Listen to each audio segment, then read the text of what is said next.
పరీక్షల సమయంలో విద్యార్థులపై ఒత్తిడి పెంచకూడదని తల్లిదండ్రులకు సూచించారు ప్రధాని నరేంద్ర మోదీ. విద్యార్థుల ప్రోగ్రెస్ రిపోర్టులను వారి విజిటింగ్ కార్డులుగా పరిగణించకూడదని పేర్కొన్నారు. పరీక్షా పే చర్చ 7వ ఎడిషన్లో భాగంగా విద్యార్థులు, తల్లిదండ్రులు, ఉపాధ్యాయులతో ముచ్చటించారు ప్రధాని మోదీ. ఢిల్లీలోని భారత్ మండపంలో ఈ కార్యక్రమం జరిగింది. ఈ సందర్భంగా విద్యార్థులు, వారి తల్లిదండ్రులు, ఉపాధ్యాయులకు పలు సూచనలు చేశారు మోదీ. విద్యార్థులు తమతో తామే పోటీ పడాలని, ఎదుటివారితో కాదని స్పష్టం చేశారు.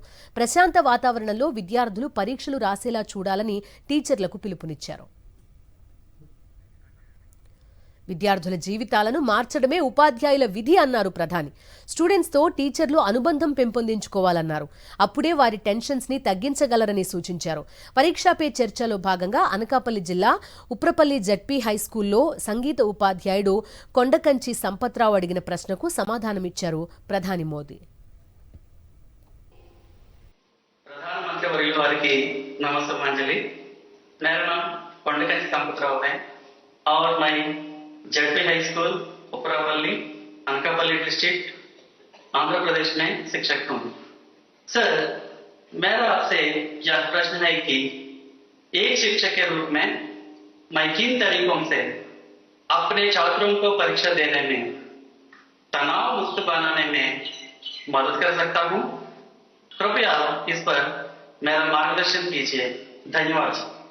पहले तो मैं समझता हूं जो संगीत के टीचर हैं वो तो अपने क्लास नहीं, पूरी स्कूल के बच्चों का तनाव खत्म कर सकते हैं।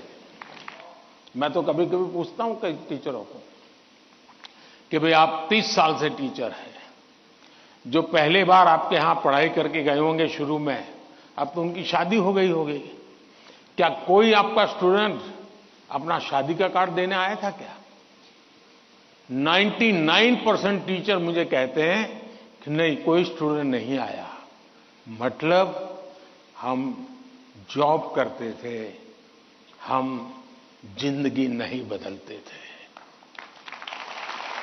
टीचर का काम जॉब बदलना नहीं है, टीचर का काम जॉब करना नहीं है, टीचर का काम जिंदगी को संवारना है, जिंदगी को सामर्थ्य देना है और वही परिवर्तन लाता है।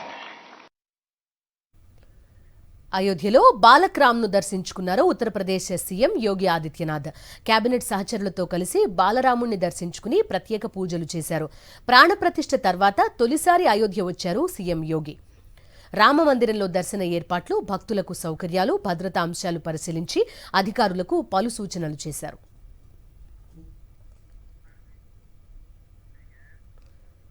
జార్ఖండ్ ముఖ్యమంత్రి హేమంత్ సోరెన్ కు మరోసారి ఈడీ హీట్ తగిలింది.